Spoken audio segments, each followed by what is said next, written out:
The Evil Within in 5 minutes. Everything you need to know about the story so far. Sebastien Castellanos is a grizzled detective with a painful history.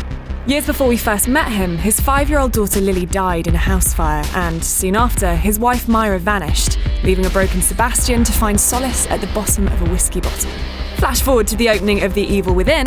Sebastien, his partner Joseph, and junior detective Julie Kidman are investigating a mass murder at Beacon Mental Hospital.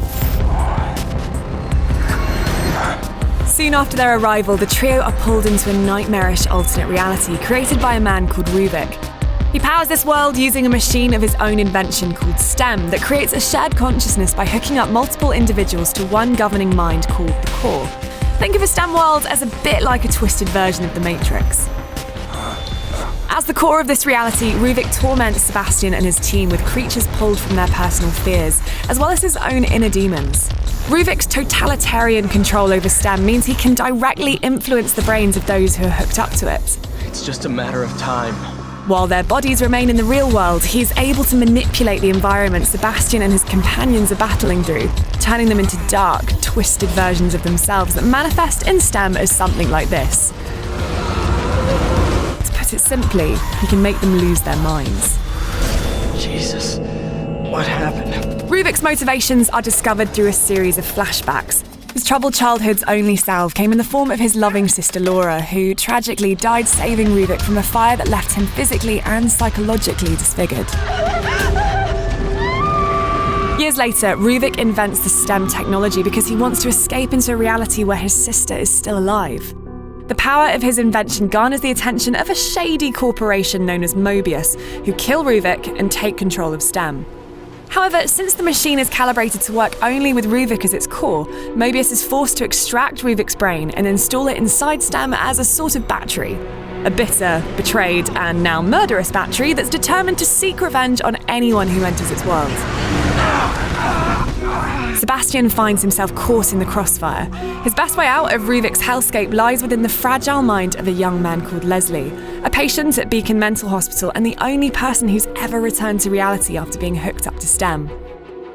This ability to survive in Ruvik's machine makes Leslie valuable to Mobius, who believes that Leslie's docile mind could replace Ruvik's hostile brain as the new core for the STEM machine. However, Leslie's compatibility also makes him valuable to Ruvik, who wants to possess his mind and return to the real world.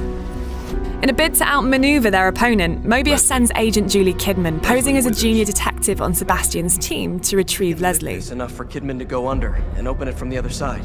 Kidman is complicated.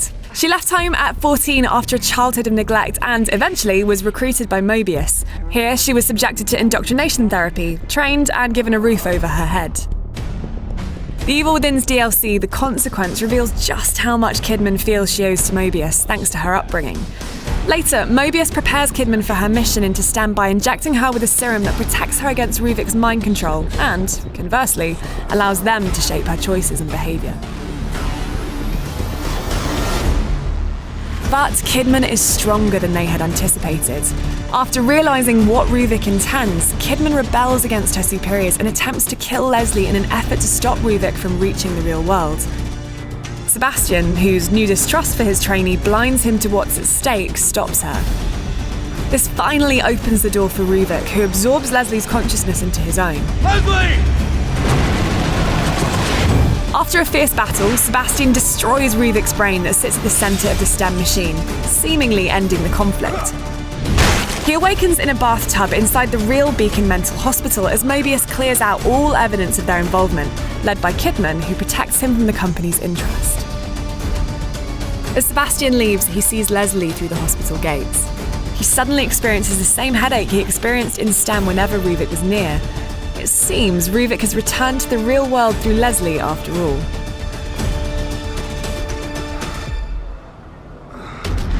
That's the story of The Evil Within so far, but for more on the sequel, check out our Everything You Need to Know About The Evil Within 2 or our interview at E3 with Bethesda's Pete Hines.